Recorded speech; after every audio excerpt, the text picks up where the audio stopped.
Welcome to today's webinar, Tools for Mapping Smart and Walkable Locations, hosted by the Maryland Department of Planning in association with the Smart Growth Network. My name is Michael Bayer. I'm the Manager of Infrastructure and Development at the Maryland Department of Planning and Project Manager for the Smart Growth Information Clearinghouse. The Smart Growth Information Clearinghouse is a project of the Smart Growth Network, which is supported by the U.S. EPA's Office of Community Revitalization and managed by the Maryland Department of Planning. In addition to hosting webinars, the Smart Growth Information Clearinghouse has a website at smartgrowth.org that provides information on effective growth, development, and preservation practices. The website provides information about events, funding opportunities, awards, and resources to help local decision makers foster healthy, resilient, and economically vibrant communities. The Clearinghouse is also the virtual home of the Smart Growth Network, a nationally recognized coalition of leadership organizations that have formally endorsed the principles of smart growth. This webinar is one in a series of webinars produced by the Maryland Department of Planning on smart growth and planning topics available for viewing at smartgrowth.org. Today's program is the 7th offering of Planning with Purpose, a Smart Growth Network webinar series on community revitalization. In this series, the Smart Growth Network is sharing new ideas and approaches taken from current planning issues and case studies that have made us aware of the need to broaden our smart growth lens. We want to share with and learn from you, with the hope that together we can create communities of the future that are healthy, equitable, and resilient for everyone. We are recording this webinar and we'll be posting it on our website under the Webinar Archives tab. We encourage you to visit the website and to subscribe to our e-newsletter to get smart growth news and information and to learn about our upcoming webinars. You can also learn about planning initiatives, planning tools, and educational opportunities in Maryland by visiting the Maryland Department of Planning's website at planning.maryland.gov. The views expressed by the speakers in this webinar are those of the speakers and not necessarily of the Maryland Department of Planning or the state of Maryland. Viewers of this live event are eligible to receive 1 CM credit from the American Planning Association and 1 CNUA CEU self-reported credit from the Congress for the New Urbanism. To log your AICP credits, visit the American Planning Association's website at planning.org. Log into your account and search for the name of today's event, which is Tools for Mapping Smart and Walkable Locations. You can also search for event number 921-7576. So to get started today, our speakers are John Thomas, David Berrigan, Lawrence Frank, Kim Anderson, and Eric Fox will be joining us for the Q&A.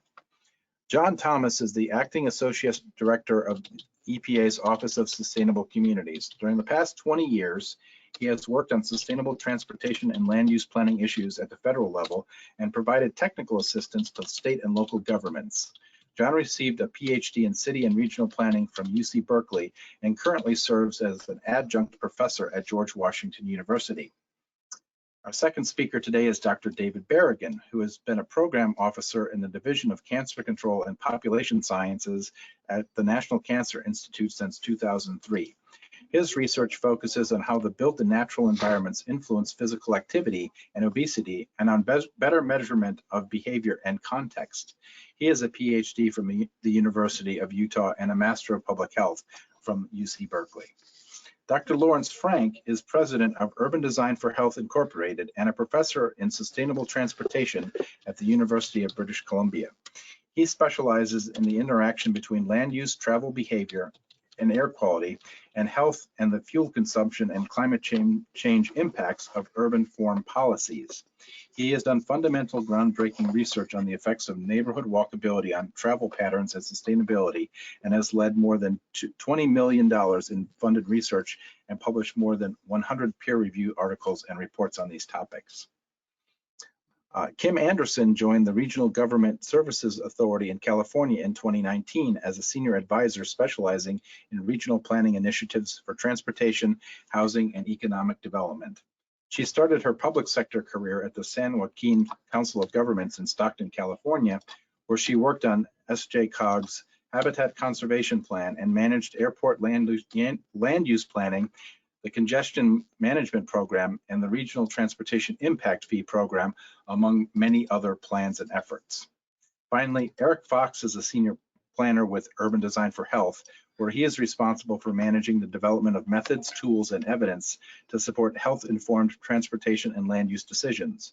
Eric was integral to developing the updated US EPA's Smart Location Database, which we'll be talking about today, where he led the data acquisition, assembly, geoprocessing, and contributing extensively to the technical documentation used to guide data users. Following their presentation, our panelists will answer as many questions as time permits. You can submit a question anytime during their discussion by using the questions tool in the control panel located on the right side of your screen. So before we launch into the discussion today, we're going to begin with a few polls and ask that you participate. This is an opportunity for us to get some input on who's in the audience today.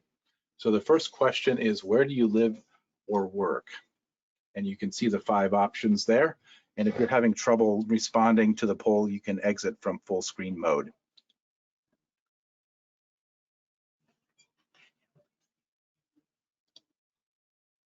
We'll give you all a few seconds to respond to this. And thanks to everybody for participating today.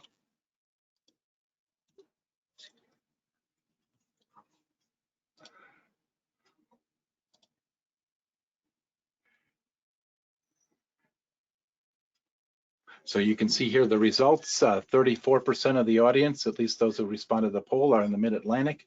21% are in the West. 20% are in the South. 16% are in the Midwest. And we have a 9% international audience today. So we'll now open the second poll.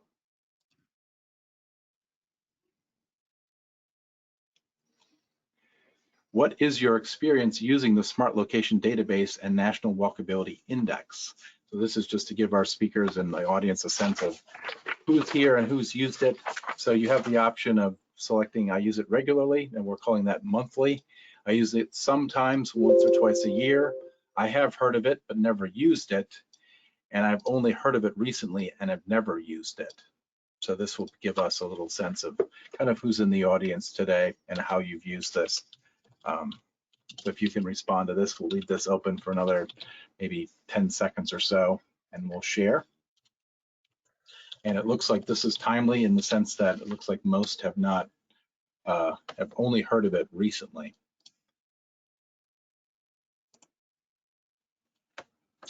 So we're seeing here that about 56% have only heard of it recently, have never used it. 33% have heard of it, but not used it. Only 9% use it sometimes, and only 1% use it regularly. So that's good information for us.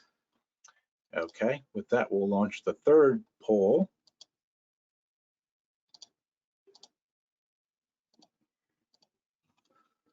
And in this one,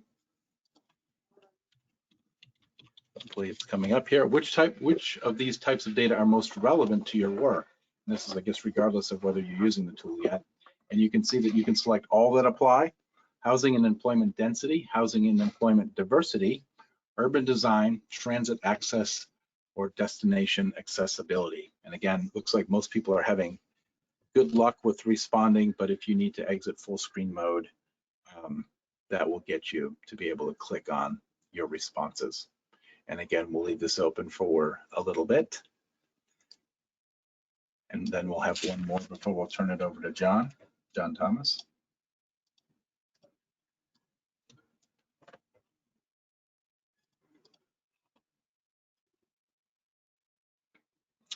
And there we go.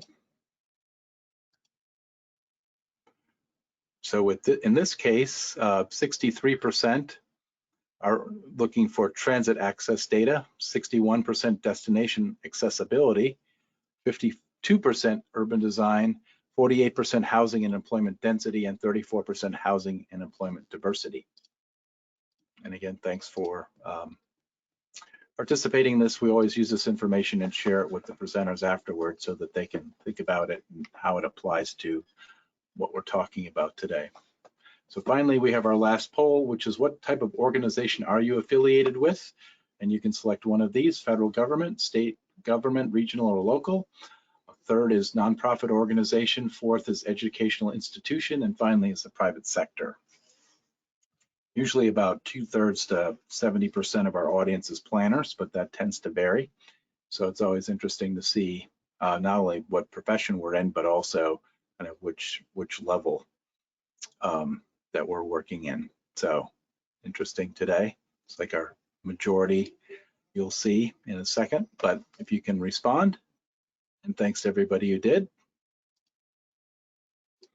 And so you can all see that's 57% of our group today are in state, regional, and local government, 24%, which is fairly large, private sector, 10% nonprofit, 6% educational institution, and 4% federal government. So with that, I'm going to go ahead and turn it over to John Thomas from EPA, and he's going to speak to us on camera. Welcome, John.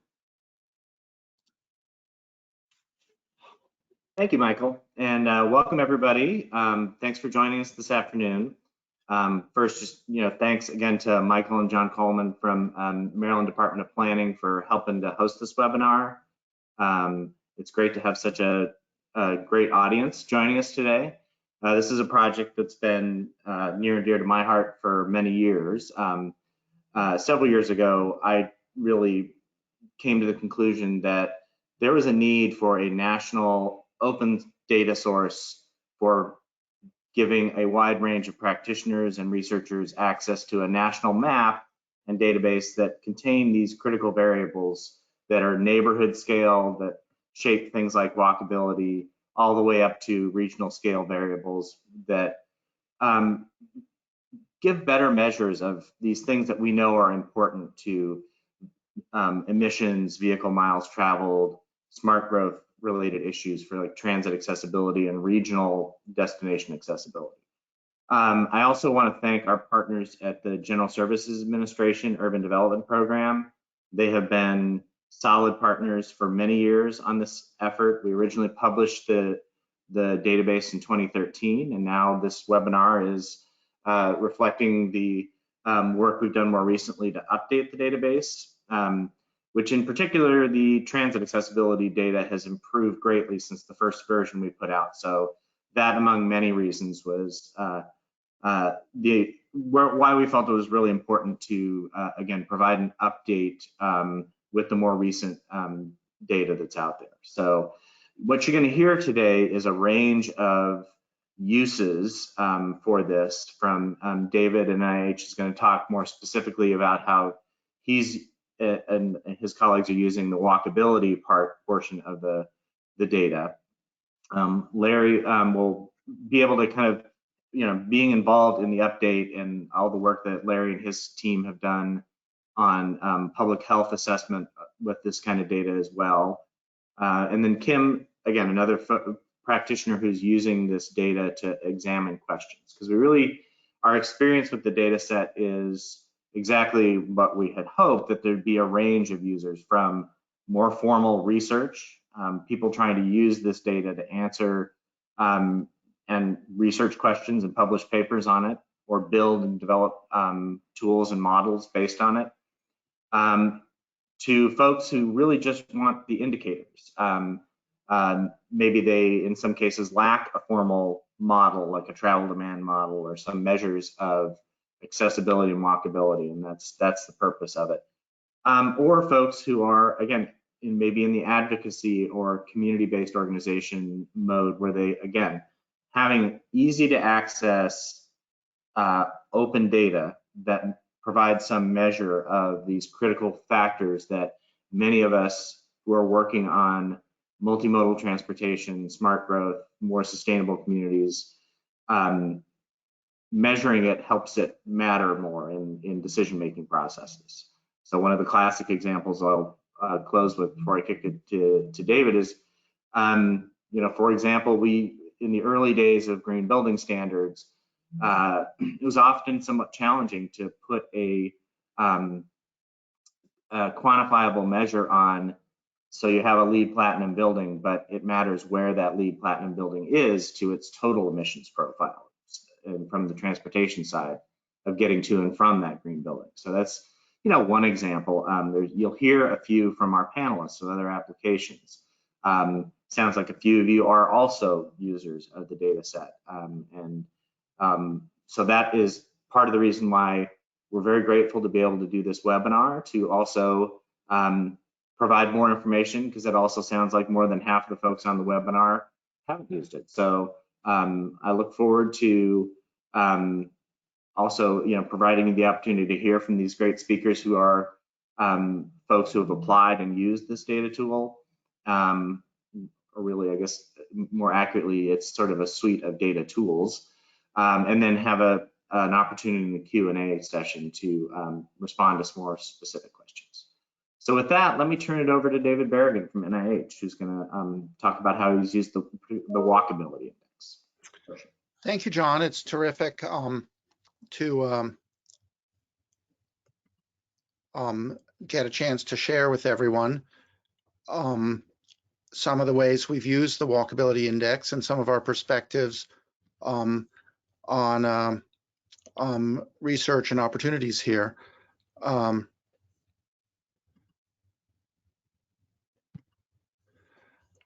Can I confirm that people can see my screen? There should be a PowerPoint slide. Confirmed.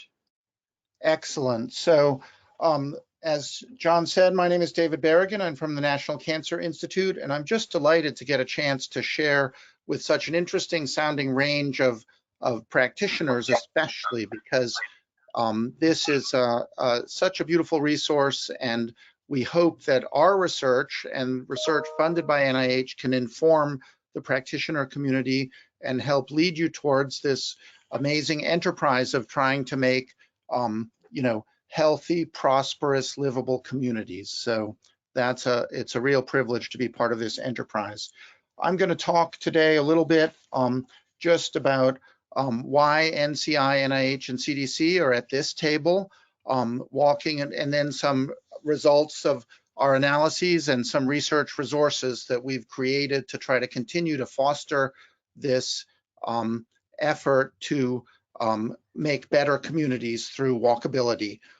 So some analyses of survey data, some efforts to understand health interventions, and end with some ideas about further research directions that are needed, unanswered questions. So NCI is at this table, the National Cancer Institute, because collectively there is consistent, compelling evidence that physical activity plays a role in preventing many types of cancer and for improving longevity among cancer survivors. So together, these findings underscore the importance of physical activity in cancer prevention and control. And you can see in this graph on the right-hand side, 20 to 30% reductions in risk of some of the most common cancers: colon, breast, kidney, bladder, stomach, lung, and liver cancer. So this is a huge preventable source of cancer risk, and efforts to promote physical activity can help reduce morbidity and mortality. And I think it's kind of interesting too, you'll note at the bottom that the risk of melanoma increases with physical activity. A lot of people get their physical activity outdoors. So put your sunscreen on this summer, okay? And especially put it on your kids.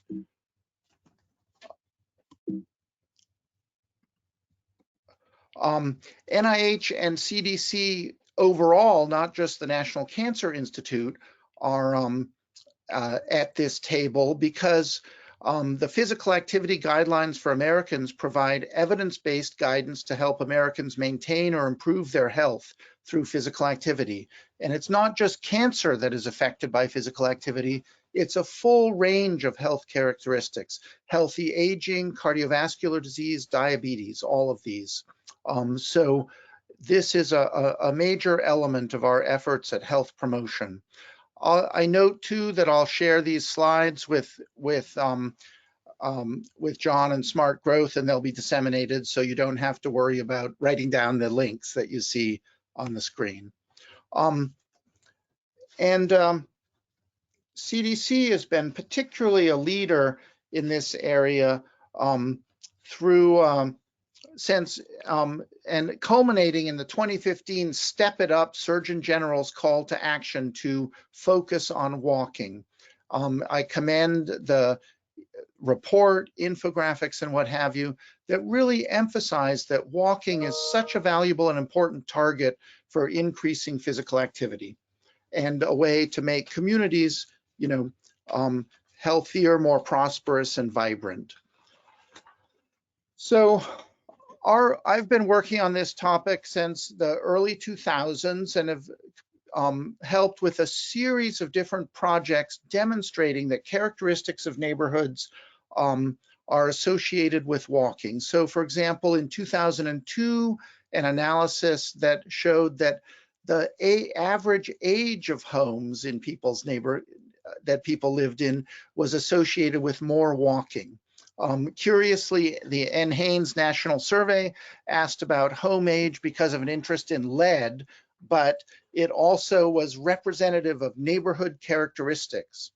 Later, we did an analysis of street connectivity in Los Angeles and San Diego, finding that minutes per week of active transportation were greater in neighborhoods with more street connectivity.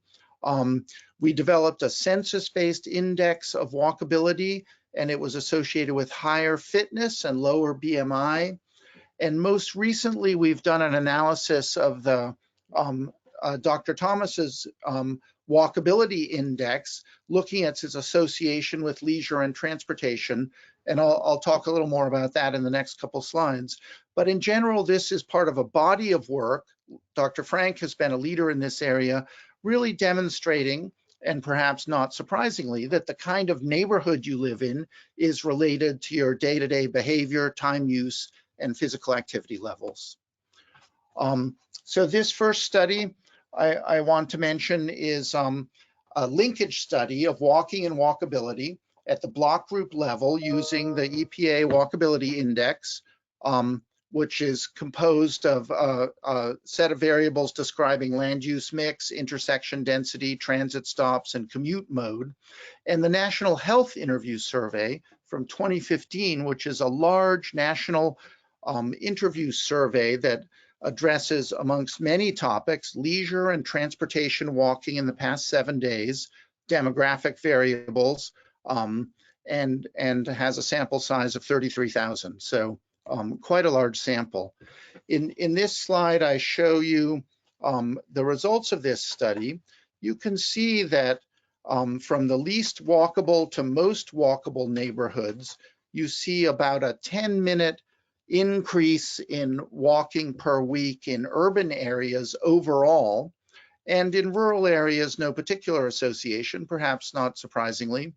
And then on the right-hand side of the panel, you can see that there's a strong association between transportation walking and the EPA Walkability Index, but a modest association with leisure walking.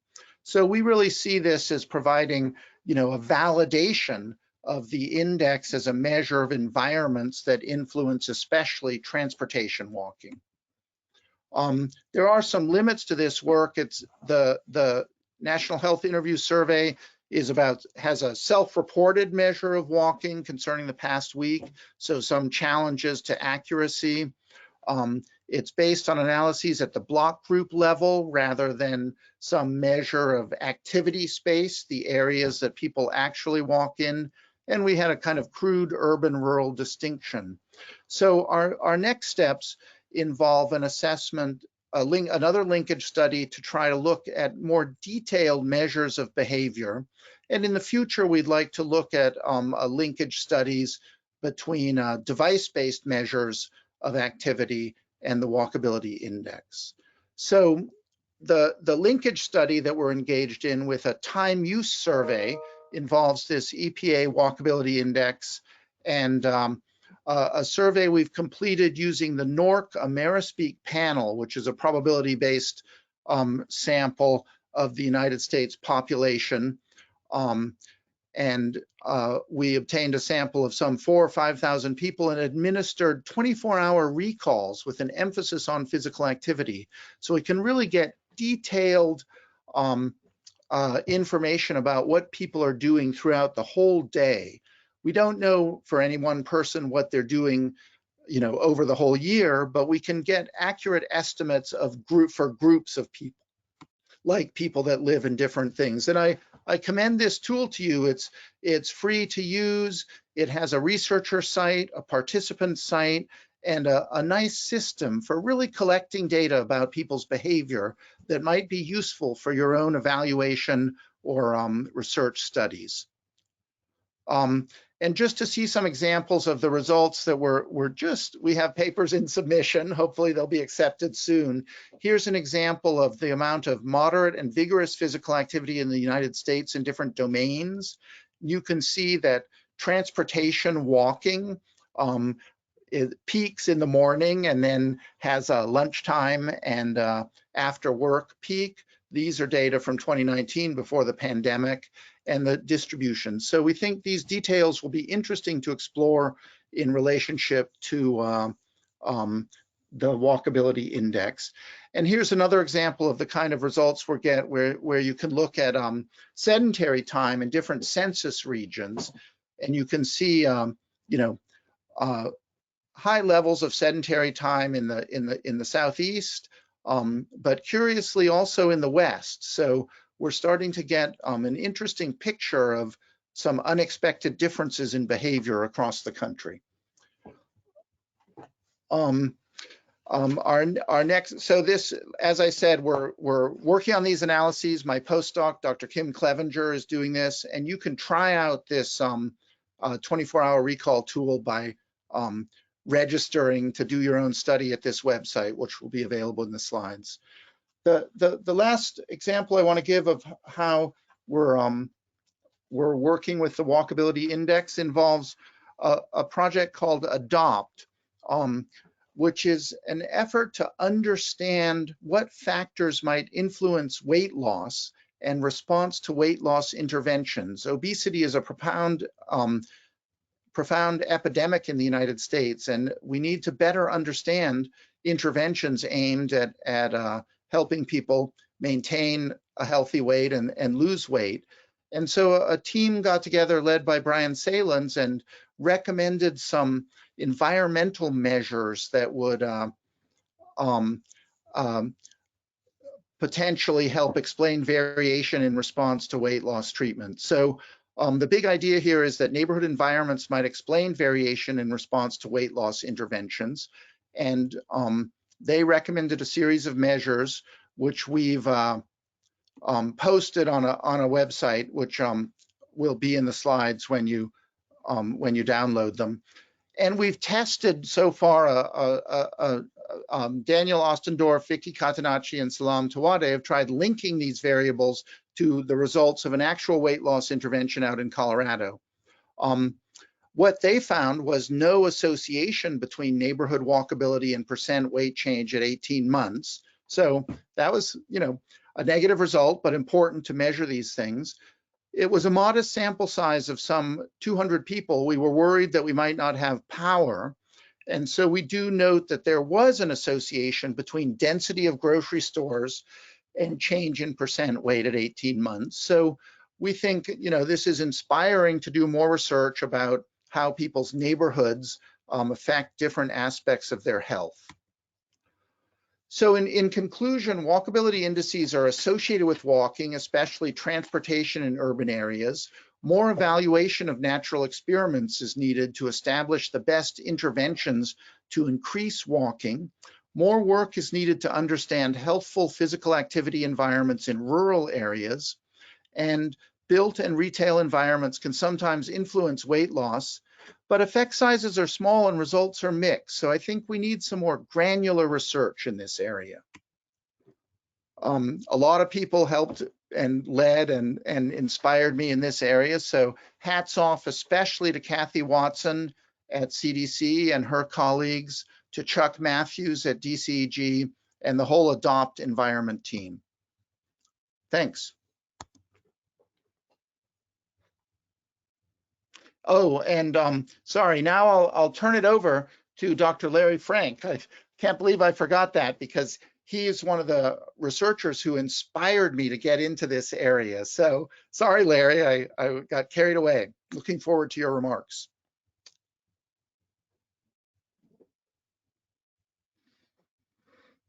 Thank you, David. Hi, Good morning or good afternoon, everyone. I'm really pleased to have the opportunity to present. Am I visible or audible? Audible, but we don't have your webcam on. We don't want it because it takes up too much room of the screen. Okay, cool. I am, but you can see my screen, correct? Yeah, we can see all of your slides. It's not in full screen mode yet. I'm getting there. Okay.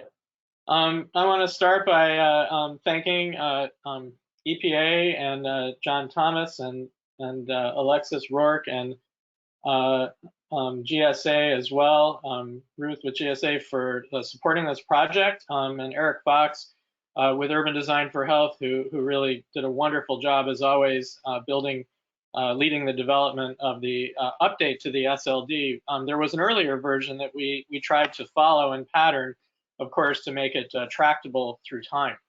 I also want to note that I'm a professor, as noted here in my slide, at the University of California in San Diego now.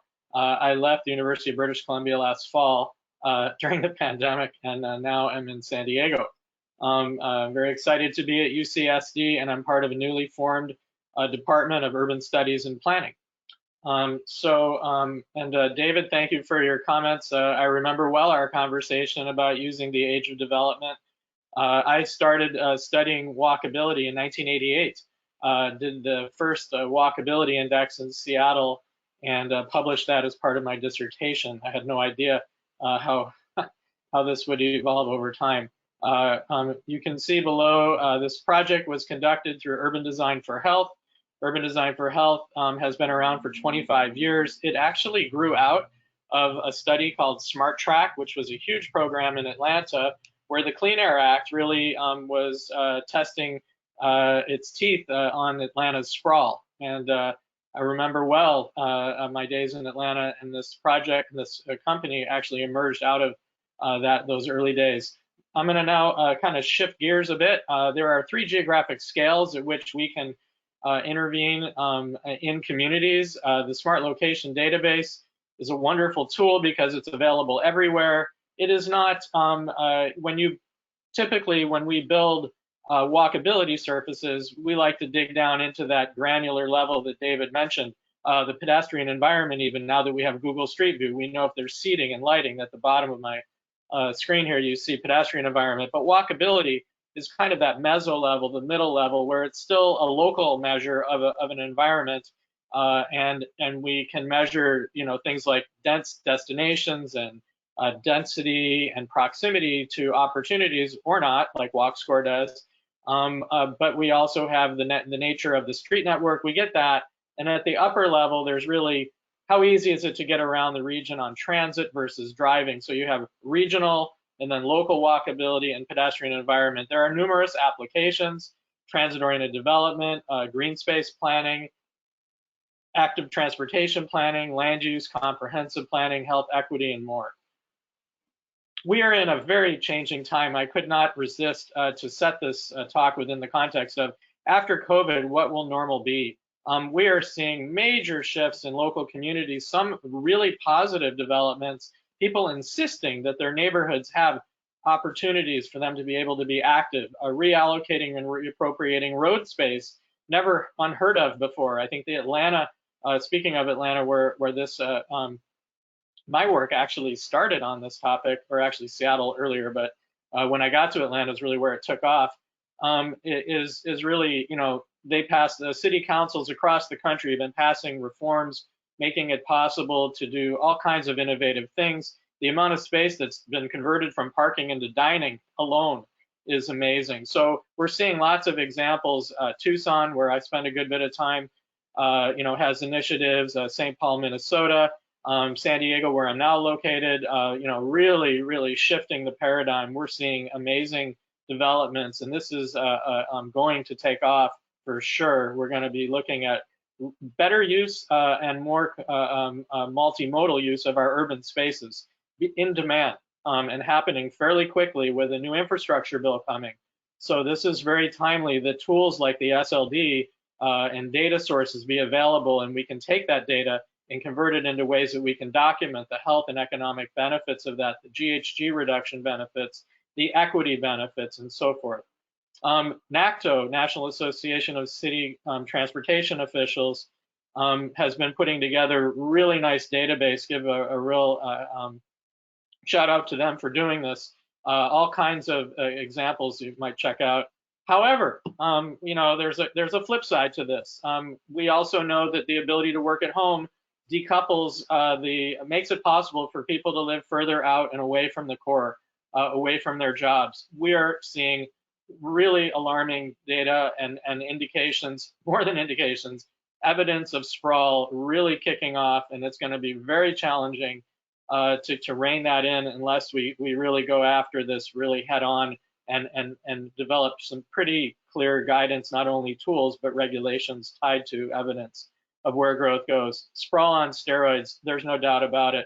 I don't really have time to read all of this, but basically across the country, the edges are booming. Growth is up in the outlying communities, especially if there's a natural environment amenity. So this is going to be a big problem. Traffic is now back very quickly in the last month with the vaccine in place. So we're seeing some major shifts. So you'll have my slides. You can look at some of this. But in summary, there's a newfound appetite for improvements within communities to become more walkable. Erosion of the 5-day work week, finally, which is a good thing. However, that can have huge benefits. Is being punctuated, that was punctuated with a very irrational peak hour commute 10 times a week, you know, really maximizing our infrastructure, causing it's an importantly inefficient way to live. And our whole society's been based on it for decades. Hopefully we can make a benefit out of that. Increased disparities in chronic and infectious disease rates is huge. The concentration of COVID, and COVID happens where we have chronic disease, and chronic disease happens where we have largely unwalkable places, as David pointed out. The convergence of all this is quite alarming, and I'll talk a little bit about that in a moment.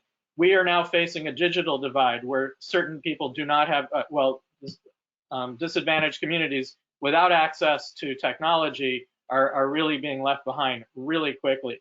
Transit investment and strong growth controls will be essential. So now I will talk about, sort of after 30 years of studying walkability, kind of put this all into my career into a slide. I guess I could present this and stop. This was published in 2019, but basically on the left are the things that we can affect through policy, things we can measure, indicators we can track over time, where we build and what kind of transportation infrastructure we build. Land use decisions that are made, that walkability piece. Walkability is more land use than it actually is transportation infrastructure. We bring the two together. The pedestrian environment and green space, all that affects travel and activity patterns that impact our behaviors and our exposures that actually interact as well through place and through time.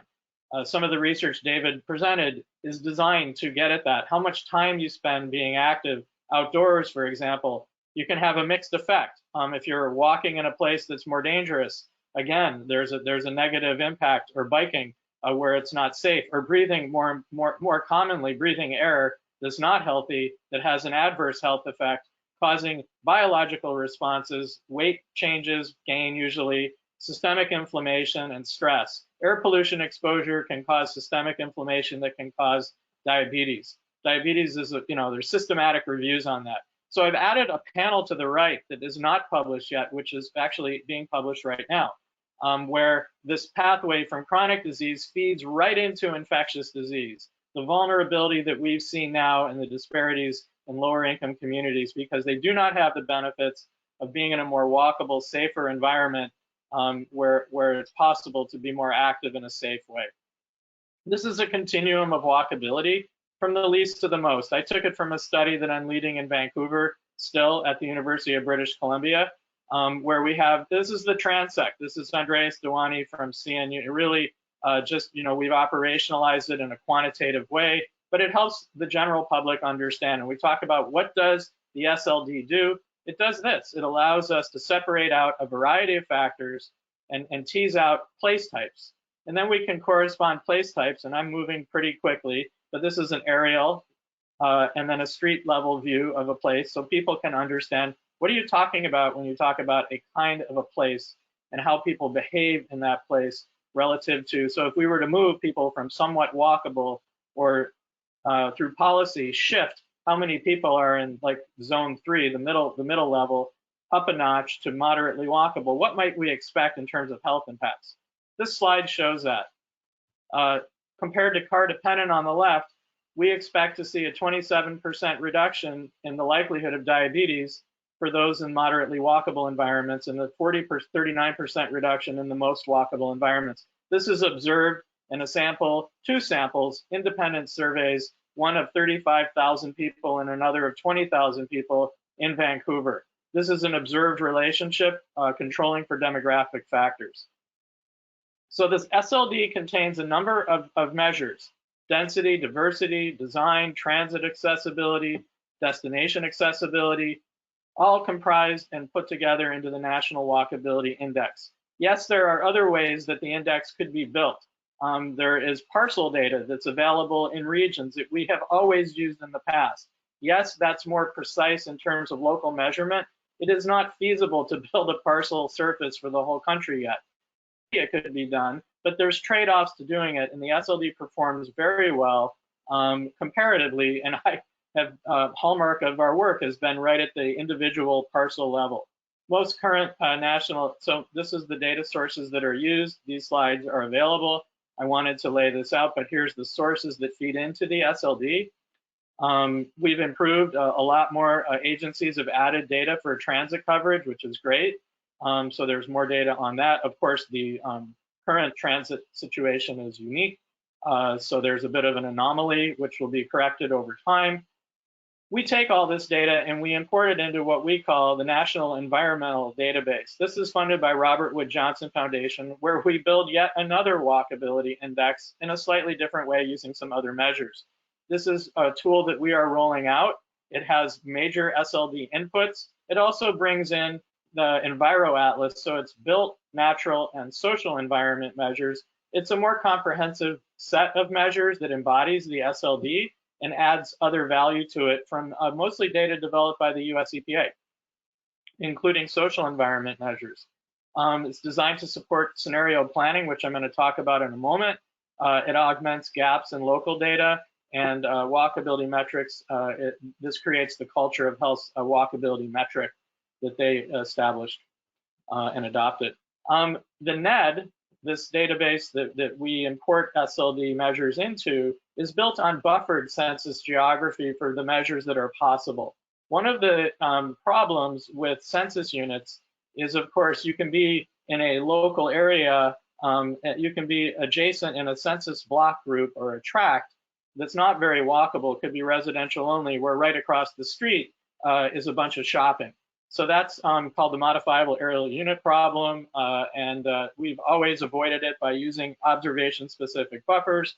But a way around that we are able to do in the NED is to buffer adjacent block groups that get an averaging effect. So you might consider that as an addition, and it might be possible to bring that into the SLD in the future. This serves SLD and the NED data, all of it serves many users: national, state, metropolitan, planning organizations, local government, public health agencies, obviously researchers, NGOs, and a lot of the work we've been using is in long-range transportation planning and active transportation. We do that through a tool we call the National Public Health Assessment Model, which is gaining a lot of traction. It's been used a lot over the last few years. It's just kind of gaining a lot more visibility. It's nationally applicable. It is a publicly available tool. Kim Anderson will be speaking next as an example of how it's been used in the San Joaquin Council of Governments and their work in transportation planning.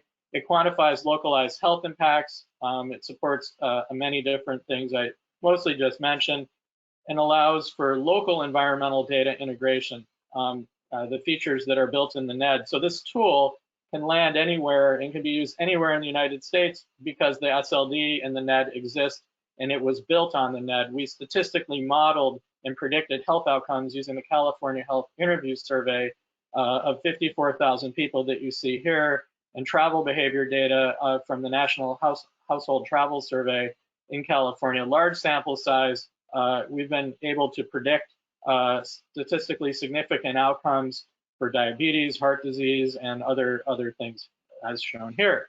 Typically, scenario planning, what this does is it brings the SLD data into the scenario planning world, which is being used now more and more in planning, where what ifs are being considered. It's simulation modeling.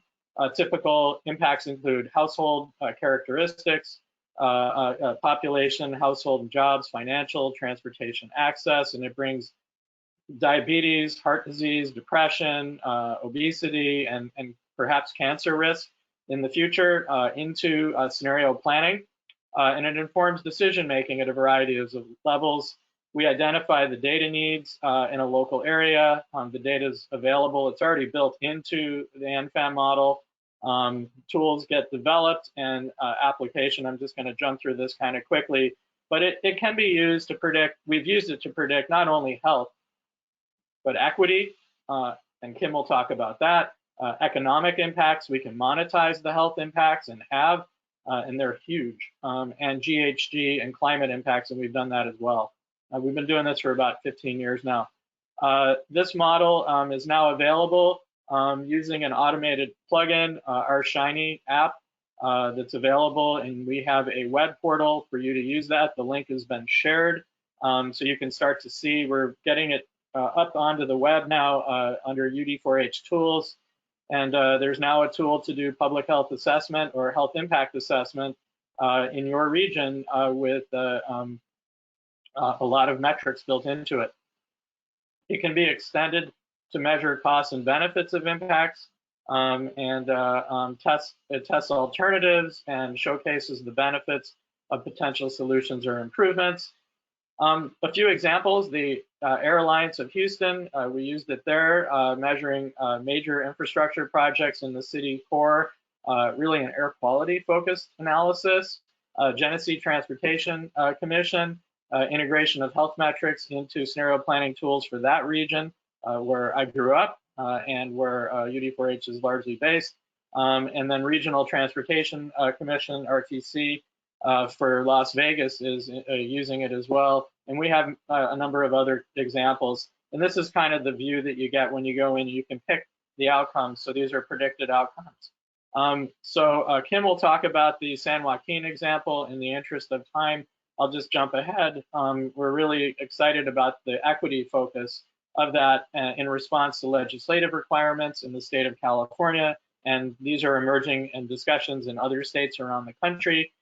And it focuses on how disadvantaged communities performed under different investment scenarios in their RTP. This is a prediction of moderate and vigorous physical activity from our models in the San Diego region where I'm now located. This is in Los Angeles. One of our major projects was taking their long-range plan trend alternative and comparing it to their adopted plan, and you can see all of the indicators in the direction that we would hope. That the plan that they wanted to pass, which they did, was an aggressive plan. Los Angeles got an incredible bond initiative passed, and we were really hired to assess the health impacts of those investments that were being considered. All the health impacts were improved. Even a modest reduction, you may look at this and go a 1% or 2% or 1.2% reduction. If that was true, in a region the size of LA, you're talking hundreds of thousands of fewer diabetes cases or heart conditions that have enormous economic benefits. Working with AECOM, we were hired by SCAG, who's Southern California Association of Governments, and cumulatively ran a cost-benefit model and found an $8.41 payback comprised of indirect and direct economic benefits of reduced health conditions, reduce healthcare costs, and improve workforce productivity. More on that later. I hope this is a really important topic. I want to wrap up. This is just a quick example. Early on, there was a long genesis to get to the National Public Health Assessment Model. In San Diego about 10 years ago, Palomar Gateway, we tested their general plan using a similar study design. And we found, I'm going to just jump ahead, 68% increase. This is their proposed redevelopment of the station area around a trolley stop, the San Diego rail system. 68% increase in active transportation, a 15.4% reduction in high blood pressure, and about a 10% reduction in type 2 diabetes. We were pretty excited about that. We've been building and testing tools in Canada, of course, where I was for quite some time, about 18 years. This was in Toronto, where we built a similar tool to the National Public Health Assessment Model. Finally, Lindsay Braun, who is with the University of Illinois at Urbana-Champaign, is Urbana-Champaign is working with us, and we're building she's leading this analysis, really looking at how is walkability associated with demographics, and does walkability look different in different places with varying sociodemographic characteristics. Is really walkability healthy and accessible for all? And we're going to be doing that dynamically as well through time, because there's a shift in demographics and a shift in walkability happening. In closing, this is what I call a performance pyramid. Really, indicators matter. They matter a lot in tracking those things that we can affect. The built environment affects our behavior, quality of our environment, and our quality of life. And there are different walkability methods. I know that many people are critical of the type of methods that are used here. Of course, there's always debate, but that consistency that Dr. Berrigan speaks to is possible through projects like this, and we can talk about the details that I have here. A paper just published a month ago does exactly that, where we discuss the compare walk score to 3- and 2-dimensional walkability indices, and the work that we did helping to build walk score as well. Thank you, and I look forward to hearing Kim's comments and turn it over to Kim.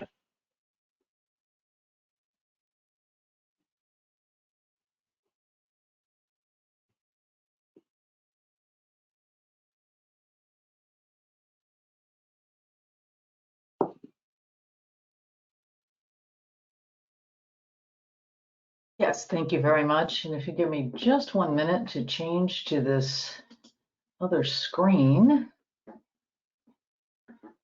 There we go.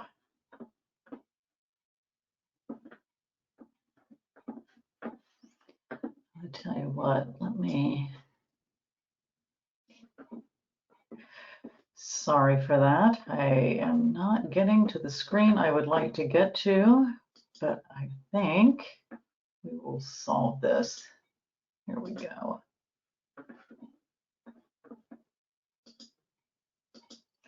There we are. Thank you for bearing with me momentarily. Whether it's morning or afternoon where you are, I'll say good day to you. My name is Kim Anderson. I'm now the service line leader for regional planning for regional government services. We're sort of a quasi-consulting firm, but we are a public agency. And I am acknowledging Urban Design for Health on this slide, as well as the San Joaquin Council of Governments, where I spent well over a decade as the manager of their long-range planning. And this study was completed during that time.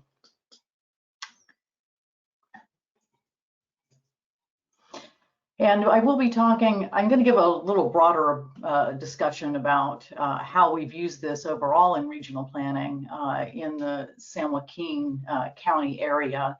And for those who are not familiar with the geography, San Joaquin County is the northernmost county in the 8-county San Joaquin Valley region, sits right in the middle of the state.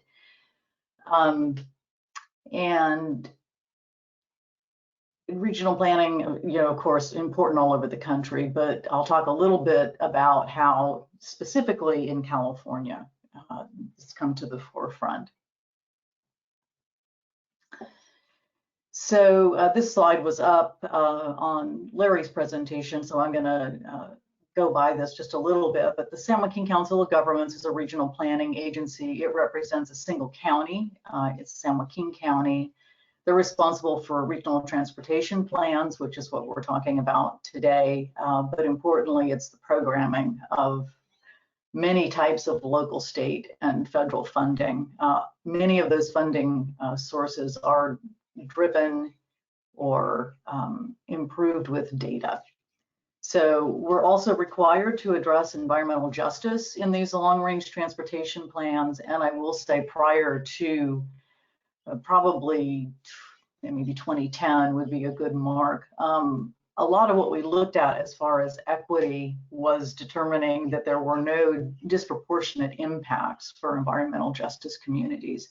And as I'll talk about a little bit, that's kind of turned around a little bit, where not only are we looking at not disproportionate impacts to these communities, but how can we proactively reverse disinvestment that's happened, over the last decades, obviously. And then there is a focus on health indicators and how the built environment can improve health indicators, and specifically in talking about the mix between transportation and land use planning. So this slide now is showing some metrics from the 2018 Regional Transportation Plan. And I would like to just acknowledge that UD4H came into the scenario planning process with us in 2018 and did both evaluation of the scenarios one to another, as well as looking at the environmental justice communities. Later, they were involved in the study specific to the South Stockton Promise Zone. So we're talking a little bit about both of those things. And in the South Stockton Promise Zone area, the idea was to look at how could we prioritize walking, transit, and biking investments in order to have the biggest impact. And then beyond that, we would look to take that study out and apply it to other neighborhoods within San Joaquin County. So the final report for this conducted a health equity analysis to understand distribution of health benefits in communities of concern versus the rest of San Joaquin County. And as you can see, we looked at 4 different scenarios here. So the South Stockton Promise Zone, I'll just set this up for you. It's a public-private nonprofit collaborative. The initiative was aimed with the principal aim of empowering residents to transform their own communities, affecting the root causes of intergenerational poverty through improvements in not only communities based on infrastructure, but safety, education, and job creation, economic development, and health. And SJCOG has convened several of the working groups for the South Stockton Promise Zone. And so not only were we looking at this related to our own planning processes, but how could we facilitate taking some of these study results and using them to assist the South Stockton Promise Zone in seeing tangible improvements in the community.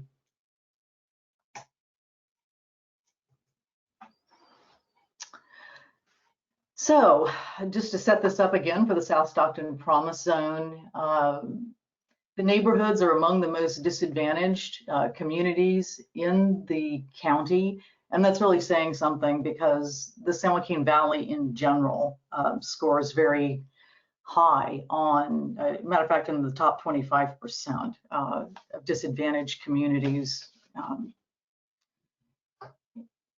And then this particular area scoring even worse. And so there are mobility challenges related to the higher concentration of folks in poverty. You see, issues with car ownership, and you see issues with infrastructure that has not kept up with the needs of the community. And so these residents are more likely to come from limited English-speaking households. They're more likely to be communities of color, and they're more likely to experience poverty. However, a lot of the other factors that go into this, could be high youth population, high senior population. Like I said, folks without cars. There's all kinds of metrics that you can look at, all of them indicating a need for more investment. So this looks a little bit at the county-wide assessment. It gives some indicators for the South Stockton Promise Zone. As you can see, the concentration of communities of color, much higher in the city and way higher in the Promise Zone area, and the same with concentrated poverty. And before I make this direct connection to the database that we're talking about today, I would like to just note that a lot of this work, the precursor to it, SJCOG, and it came into this arena after the passage of Senate Bill 375, which looked in California at linking more intentionally the land use characteristics with transportation investments. And I will say early on, as was talked about earlier, both David and Larry touched on this, we have evidence based on studies of the importance of the built environment in improving health outcomes, but we didn't really have a way to, at a fine-grained level, look at neighborhoods and cities and the county specific to the planning that we were doing. And that's where this became important. So the Senate Bill 375 required us to look at different things that would primarily advance the state's goal of reducing greenhouse gas emissions per capita. However, there were also ancillary benefits that were important in the legislation. And part of that was looking at public health impact, environmental outcomes, and the like. So as you can see here from this slide, there are many of the variables that we looked at that come directly from the database. And I will say that this is important both for SJCOG to use and other regional agencies to use for pulling out data for other planning needs, but obviously directly partnering with Urban Design for Health to use this data in such a way that it will allow SJCOG to inform the scenario planning process, as well as look at what could we do specifically to further the goals of equity in some of the most disadvantaged communities. And I will say that the information has been used both by the city of Stockton in order to obtain additional funding for their program of bicycle and pedestrian infrastructure. And I also wanted to make a note about what was talked about earlier with transportation type improvements is sometimes what we're looking at more directly is this first mile, last mile issue or conundrum, where sometimes with the improvements are not necessarily people that will fully walk or bike to work, and it may have a leisure component as well. But we're specifically talking about how to combine this type of infrastructure, say with mobility hubs that incorporate, say, e-bikes, it could be trains, could be incorporating bus service. So this talks a little bit, and this is some of the technical stuff that Larry talked about, so I'll kind of gloss over it a little bit. But using Envision Tomorrow, we did look at place types, and UD4H crosswalked a lot of these place types into a set of data that could be used to look at what these infrastructure improvements would do for improving health outcomes in various types of neighborhoods throughout San Joaquin County, and specifically looking at environmental justice communities. And again, I'm going to skip over this. It just shows the canvas as it was developed and utilized to give us the outcomes that we were looking for. So this is talking about the forecasted changes. And as you could see, I was talking earlier about the South Stockton Promise Zone. It is a portion of this downtown area of Stockton that we're looking at here. And as you can see, looking at this walking for transport metric, the most improvement occurred in the downtown core area and along what's called the Airport Way corridor, which connects downtown to many other destinations in the county.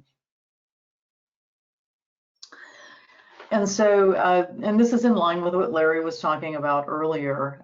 You can see that absolute change in the adopted scenario, and this is looking at 2035, comparing to the baseline and then comparing to a bolder scenario that wasn't ultimately adopted. But it does speak to, you know, as these improvements are more robustly implemented in urban areas and maybe less so in some of the more suburban areas, it did affect change. And as you're seeing here, you know, overall, you're looking at substantial increases in positive health outcomes in these communities.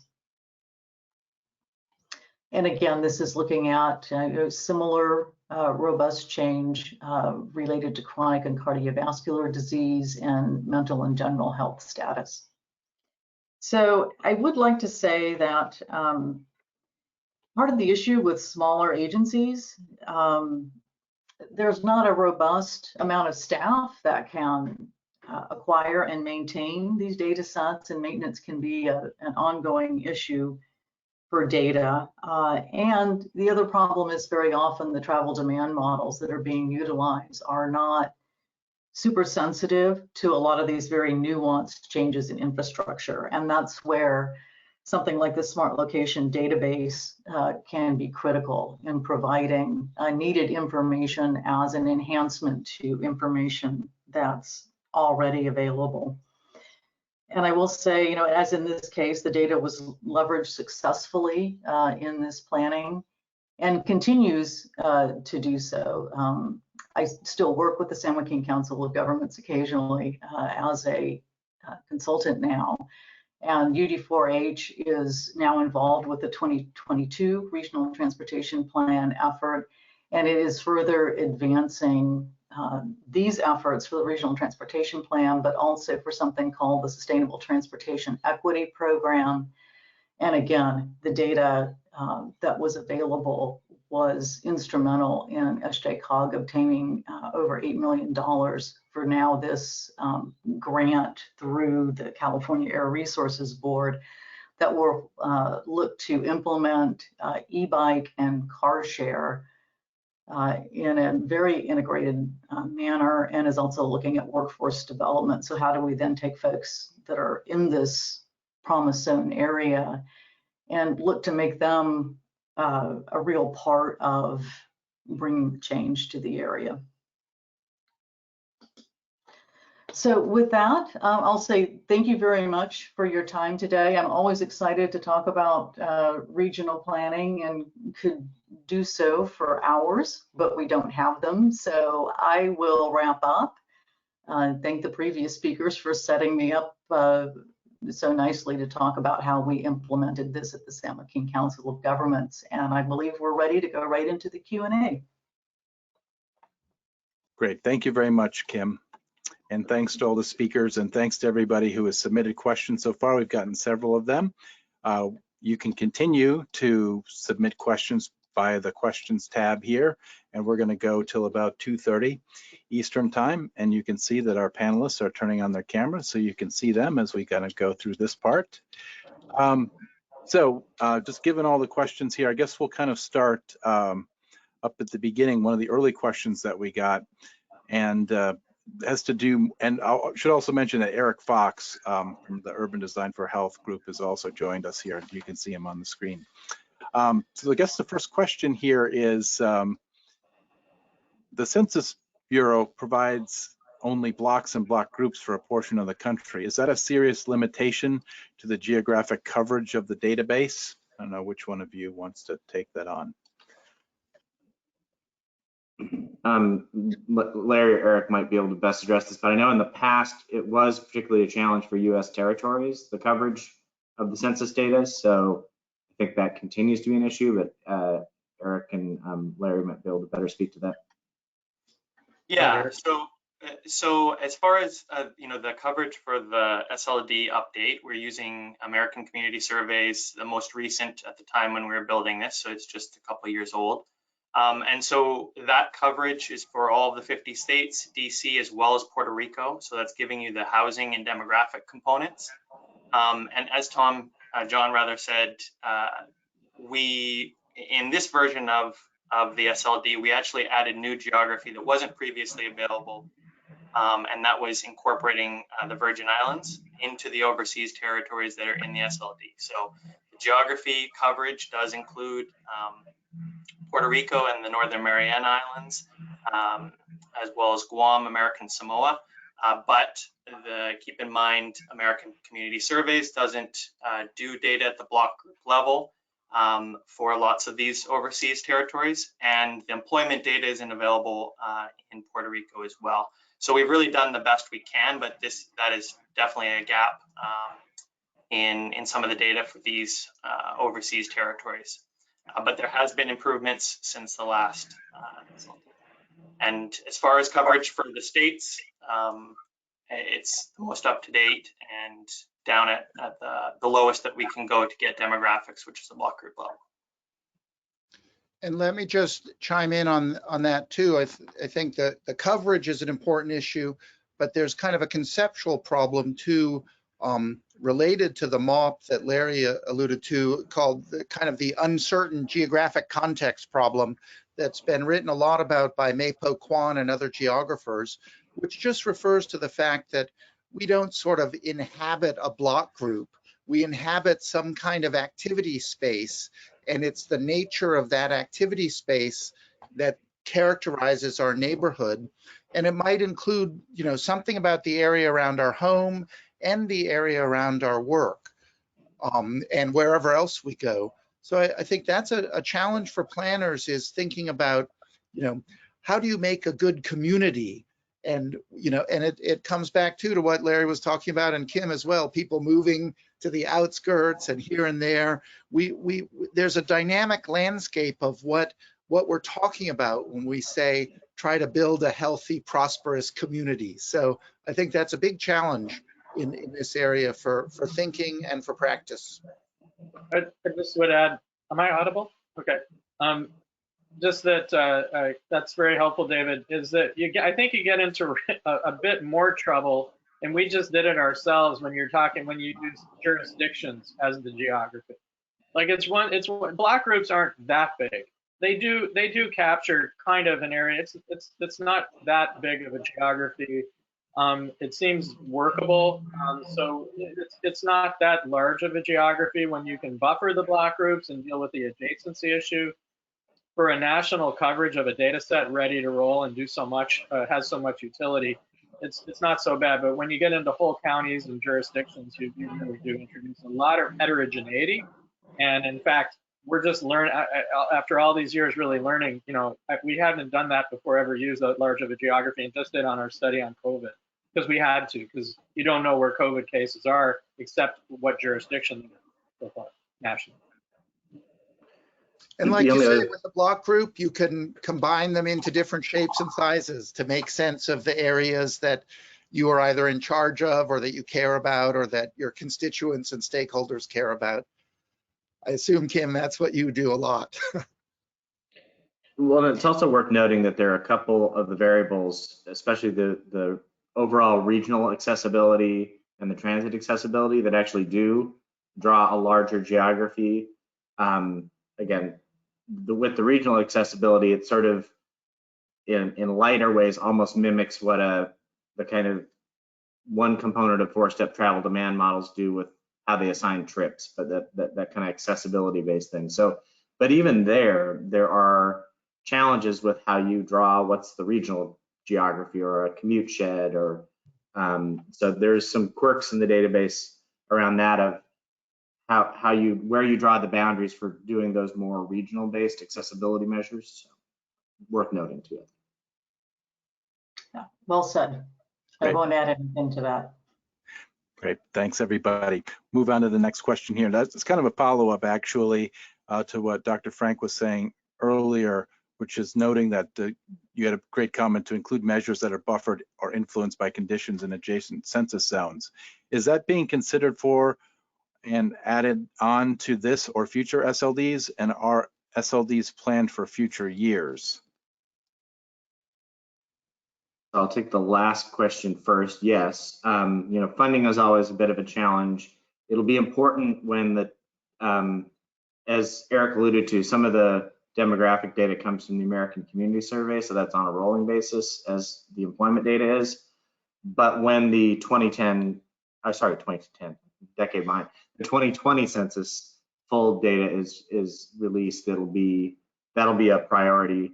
And then, also with the transit data, we all know that there's a lot in flux right now with transit service, and we don't want to just have a stagnant picture in time with that.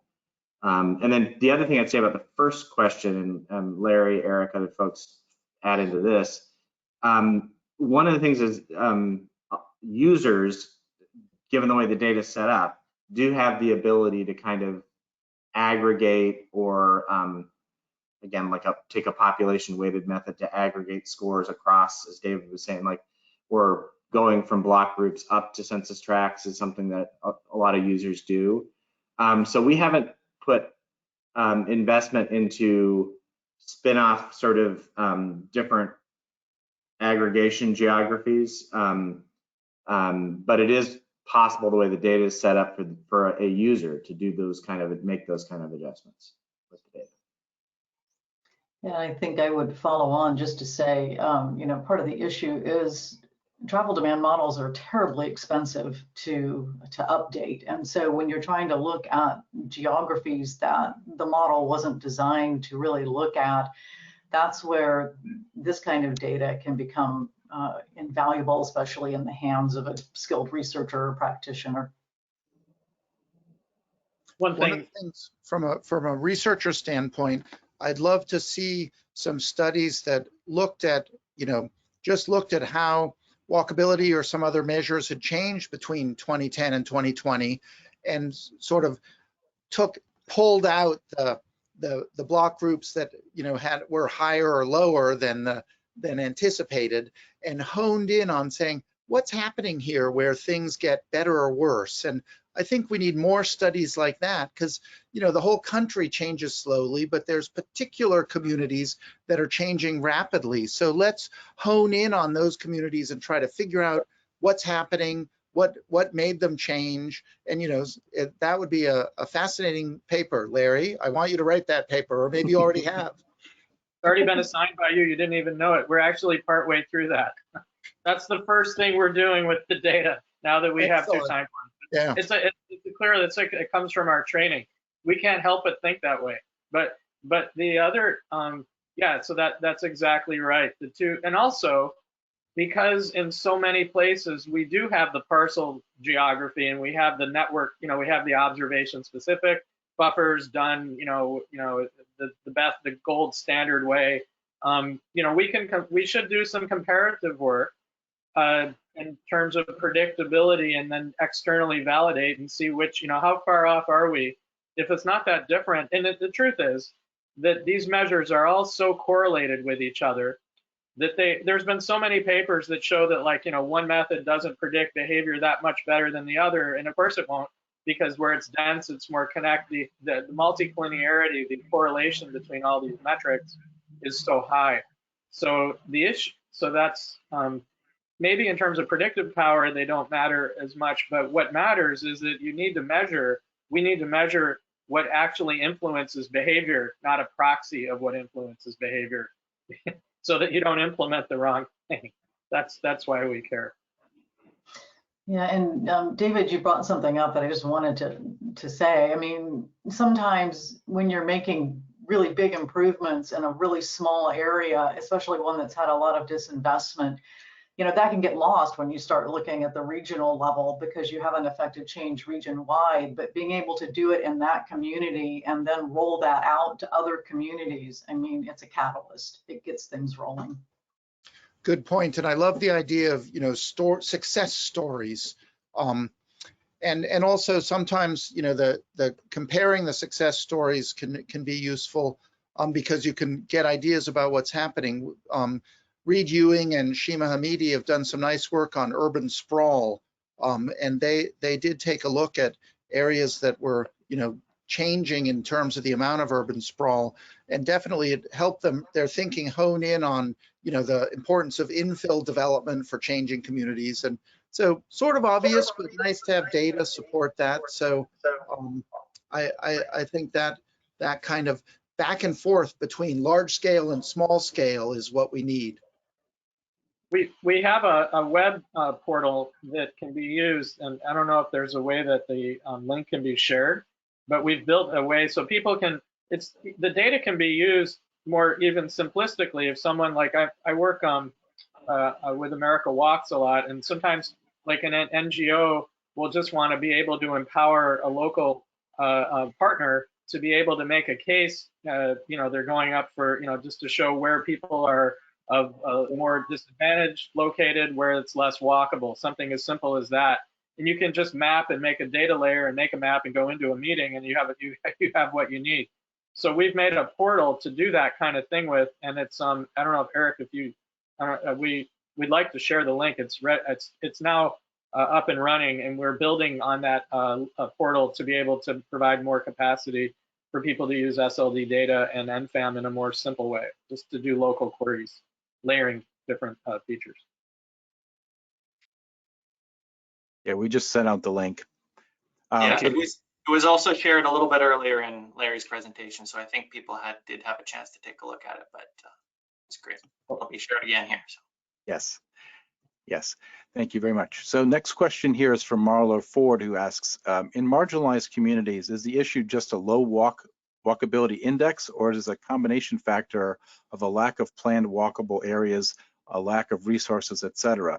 The reason I ask is if there is a high rate of public transportation use, then would it not be feasible to create a more walkable community to access of goods and services? Yeah, I'll start with an answer and let other people chime in. But yeah, one of the things that would be kind of a hallmark of the disinvestment that Kim's referring to is you get one of the components of the walkability index having destinations within walking distance, right? Sort of what the planning nerds often call land use mix, but really you can think of it at a community scale as things like food deserts, or where there's businesses that have wholesale left neighborhoods. That would show up in a lowering the walkability score because you don't have as many destinations within your neighborhood, which is in and of itself a challenge to walkability. Two, I think, again, Larry sort of made this point too, that we do use indirect measures sometimes as proxies for things. So in particular, the idea of the street network density is really only a proxy for walkable networks.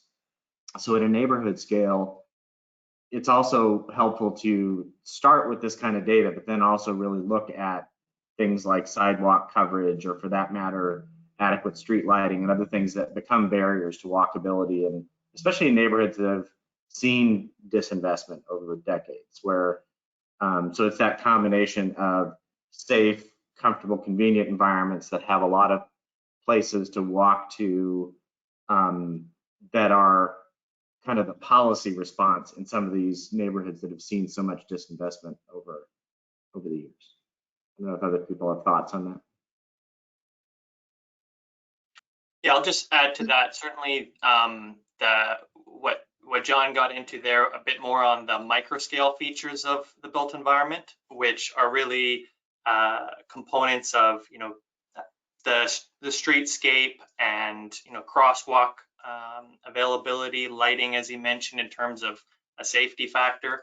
And that's definitely, we've done studies on those, and there's other tools available like the microscale audit of pedestrian streetscapes maps, which we use a fair amount. And so that's definitely a component that might be missing from this walkability index.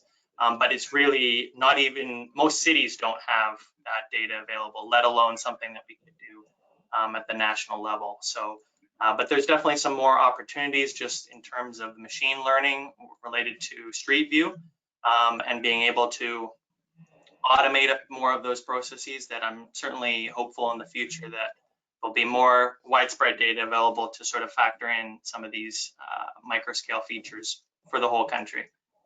It's a goal eventually. a future direction too. You know, we're obviously this is mostly about urban areas, but we should acknowledge that 20% of the U.S. lives in rural areas, and I think there's been less work on sort of what makes a good rural community and a good rural environment, and the development of some indices that can help us explore those rural neighborhoods.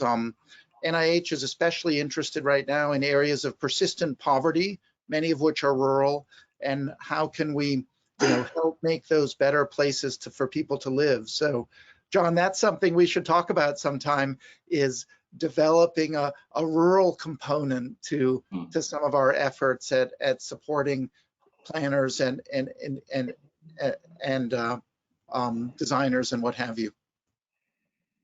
Yeah. And in fact, a few folks have asked about the rural areas and how one might apply this tool to it. I'll cite one example there too. We actually been working with USDA Rural Development and thinking about, you know, there's billions of dollars in grants and loans that USDA Rural Development puts out into communities. And it's important for them to, where possible, to try and ensure those investments are, you know, kind of in the existing rural town centers instead of kind of out on the proverbial highway bypass that was built 20 years ago, where the dollar store or whatever farm and tractor supply place would be. But that is like a good, for instance, where actually the Walkability Index score, if you sort of target it the right way, allows you to sort of quickly look at and identify, well, this is the existing town center of a place versus the areas that are largely the kind of undeveloped areas. And for example, when the Opportunity Zones program was being rolled out, a lot of those federally designated opportunity zones were, because they're at a census tract level, included both the existing town center part of a community and the undeveloped kind of green space area. So we did try to figure out ways to kind of make that part of the conversation, about ways to, much like we did with GSA, to make location efficiency part of the decision-making process when you're thinking about federally leased buildings. That's kind of a policies place with rural development and other federal actors, in particular with rural areas. Yeah, I think you've hit on something important too, is, you know, for instance, you know, San Joaquin County is population around 800,000. I think 300,000 of that is in the city of Stockton. The other smaller cities, you know, are mid-sized, and then there are rural communities. You know, the one that I live in is 18,000 people, and I think a lot of times those old downtowns sort of represent the first walkable communities. I mean, they make good examples of some of the things that could be done. And then as you're talking about disinvestment, you know, city of Stockton, there's multiple issues, and that's why that South Stockton Promise Zone project was so promising, because you brought together education, you brought together public safety, and then we brought in, along with UD4H, some data-driven metrics that can directly inform policy. It's just so valuable, and I'm kind of interested to see, as people have fled to the suburbs, you know, are we now going to start looking at you know, old commercial corridors in these suburban communities, and how do we turn those into, they won't be as dense as urban areas, but I think there's some opportunity there to apply a lot of these metrics in looking how that's going to work as we go forward now post-pandemic. That makes me think of a meeting I once went to of the Rockville, Maryland City Planning Commission, discussing making a greenway and a complete streets design. And one of the city councilmen mentioned how the strip malls of Rockville Pike were a treasure. And it freaked me out at the time, but it did remind me that these affordable rents for a beautiful diversity of restaurants and ethnic grocery stores and small businesses were a treasure. So yeah, we need to think expansively about what makes a good community, right? Great, thanks, David. Looking at the time, I'm going to ask one last question, and just to thank again everybody who submitted questions. We never can get to all of them today, especially when we want to have some discussion here amongst the panelists for the last few questions. So I'll just put this out there for the panel. From Alfie, who's asking, I've seen multiple metrics as indicators for health. for example, BMI, obesity, and diabetes. I'm wondering if there's a more standardized way to do this or some metrics that are better to use when discussing walkability. Maybe David, I certainly want you to have a moment to say something, but I'll just quickly say that it's good to be able to measure different health outcomes like diabetes or heart disease or depression relate differently to different aspects of the built environment, natural environment. So it really is better to be able to look at individual outcomes because, and for different demographic groups. That's all I want to say. So I think we're looking to actually go in the opposite direction to understand how specific health outcomes relate to place and demographics. The CDC, the physical activity guidelines call for moving more and sitting less on average. So that's a good thing. You don't always have to connect your planning decisions to diabetes, cancer, or what have you. I'm more and more thinking we want a community that's where people are happy, they're prosperous, the community is thriving, and moving more and sitting less are part of that. Behavioral. Yeah, and that's why the research that David has been doing on really taking the health activity survey data and connecting it to the walkability is really important, because I think, as the question suggests, there aren't always like perfect measures of the land use variables behind walkability. There's always some gaps in how that then in turn translates into walking more and sitting less. And breathing cleaner air. Thanks, everybody. I guess one last quick question here is which software are you using for most of the mapping? Sure. Yeah, so obviously the SLD is available as a Esri file geodatabase feature class. And so if you want to look at it spatially, then that's the software that you need to use, but it's also available, I believe, as a CSV, and so it can be brought into any GIS software, and it can be, you don't even need to use it in GIS, you can just use it to summarize your area. You're able to do that. As far as the software that we use to develop the SLD, we use a lot of R and Python, QGIS, and others, just to do some of the analysis to create these measures. And just to add on to that, on our smart location mapping landing page, where the part of EPA's webpage where this stuff lives, they have an Esri map viewer product too. So you don't necessarily even need GIS software to just create some thematic map layers for your geography you're interested in. So just that's a real helpful tool for a lot of users who are not, don't have their own kind of GIS platform. Okay, we did get one last follow-up question here. I think what you were saying, Eric, is the NED publicly available? Someone is not finding access on your website. We're in the still in the development phase of rolling out the web portal that will host the NED data. So it's not yet available directly for download, but will be soon, and keep posted, and we'll be obviously disseminating that fairly widely. But yeah.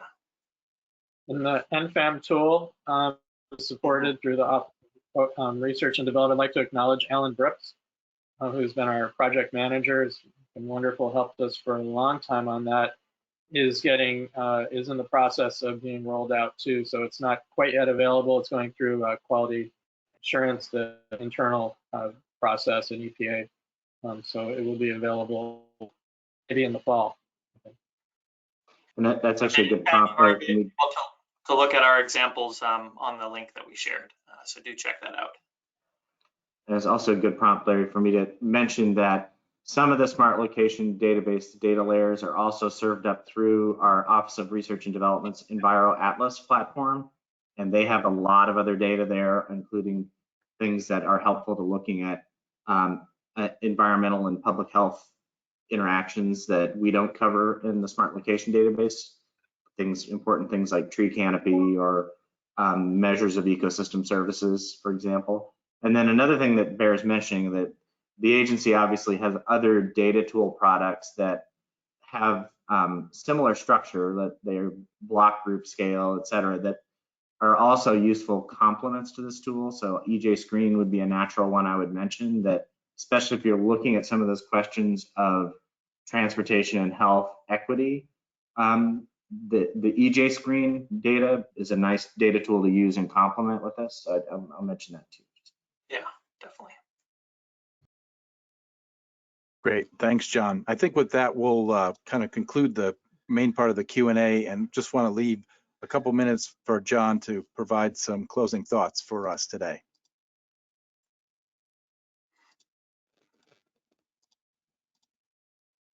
You muted him. Okay, sorry. I was just competing with the computer there on the meeting. Thank you, Michael.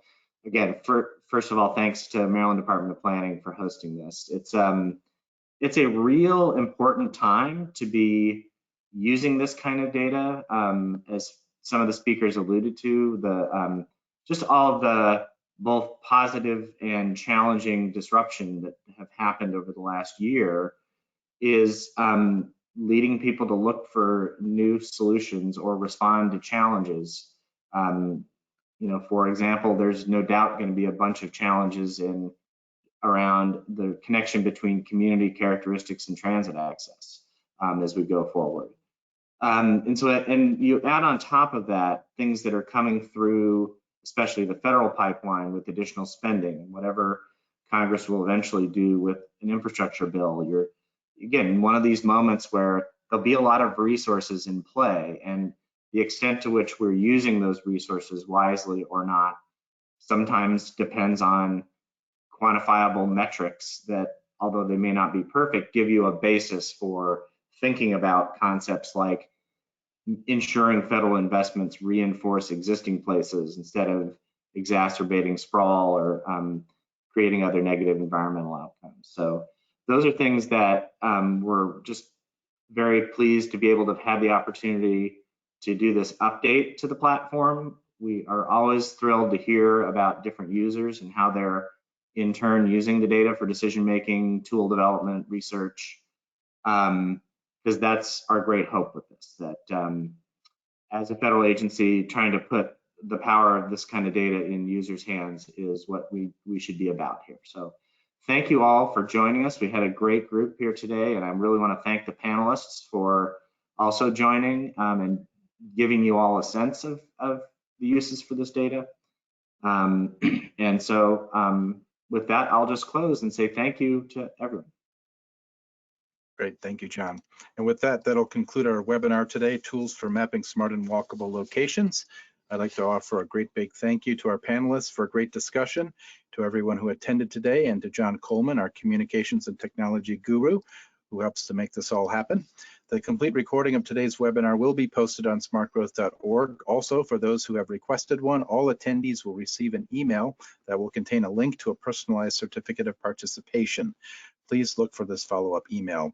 When you exit from today's webinar, you'll be asked to participate in a short evaluation. Please take a few moments to provide feedback so that we can continue to improve the webinar experience for you. Please keep an eye out on smartgrowth.org and your email inbox for details on other future webinars, including one that just was sent out on new mobility, smart planning for emerging transportation technologies that we'll be doing with Todd Littman next Thursday, a week from today, June 24th at 1 p.m. Eastern. Have a great day.